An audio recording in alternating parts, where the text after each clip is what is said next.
Attends, mais c'est qui Peach? Ah, c'est moi, laissez-moi vivre. Mais qu'est-ce qu'il fait? Émilie, Baptiste, Louis-Claude et Florian font partie du club de gaming de l'ENSEM de Nancy. Ils sont tous passionnés de jeux vidéo, gros joueurs, accros, mais pas trop. Même gagner une fille, hein, note-le.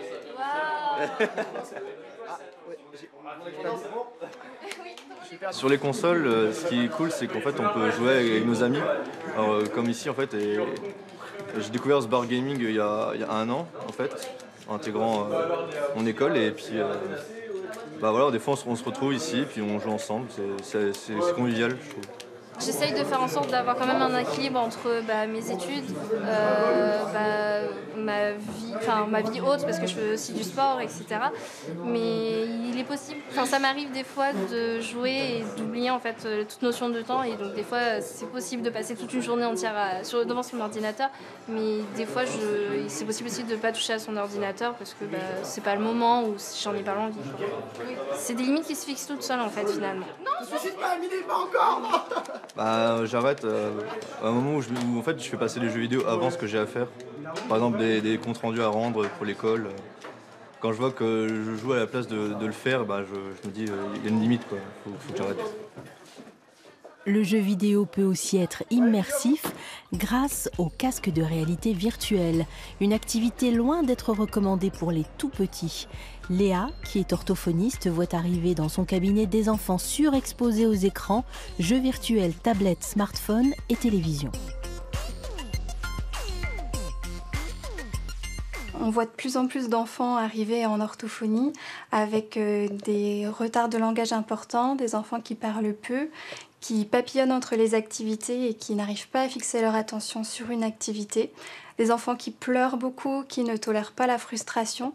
Et c'est vraiment un ensemble de comportements qu'on retrouve de plus en plus chez les petits. Ce sont des effets négatifs qui sont réversibles, c'est-à-dire que le jour où les écrans sont arrêtés totalement, et il vaut mieux les arrêter totalement d'un coup, les enfants s'apaisent, deviennent plus calmes, se remettent à jouer, se remettent à parler avec leurs parents et leur développement peut reprendre normalement.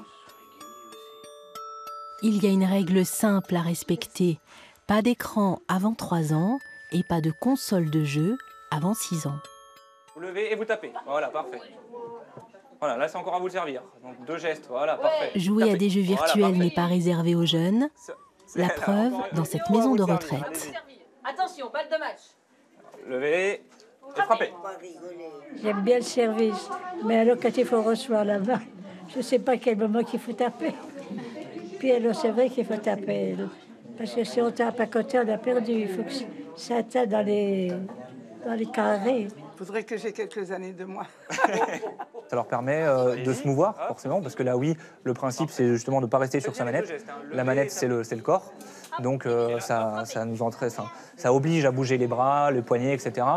Dans certains EHPAD, c'est même debout. Donc, là aussi, ça fait en fait le sport pour les seniors. Donc, sans besoin de beaucoup de choses, hein. Il n'y a pas besoin de sortir, il suffit d'une petite console. Et du coup, pour eux, ça les dynamise. Puis, ça crée du lien social. Prévenir la perte de mobilité par les jeux virtuels, l'idée fait son chemin. La technologie immersive peut permettre d'aller plus loin encore. Exemple pour aider les personnes victimes d'un AVC dans la phase de rééducation. Elle est aussi utile pour former les personnels de santé. Ici, une application développée par Human Games pour un hôpital suisse pour ses étudiants en dermatologie.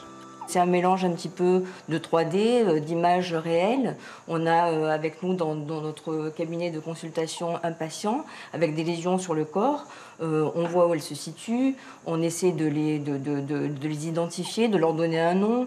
On a un score aussi, ce qui fait qu'on peut aussi voir ce que les collègues font. Et c'est plutôt intéressant, le côté challenge. Voilà, on arrive un petit peu à jouer de tout ça pour des métiers qui sont sérieux. Et je pense que c'est le bon outil de demain et je crois qu'il faut vraiment l'utiliser. Ça ne fait pas que des mauvaises choses, bien au contraire.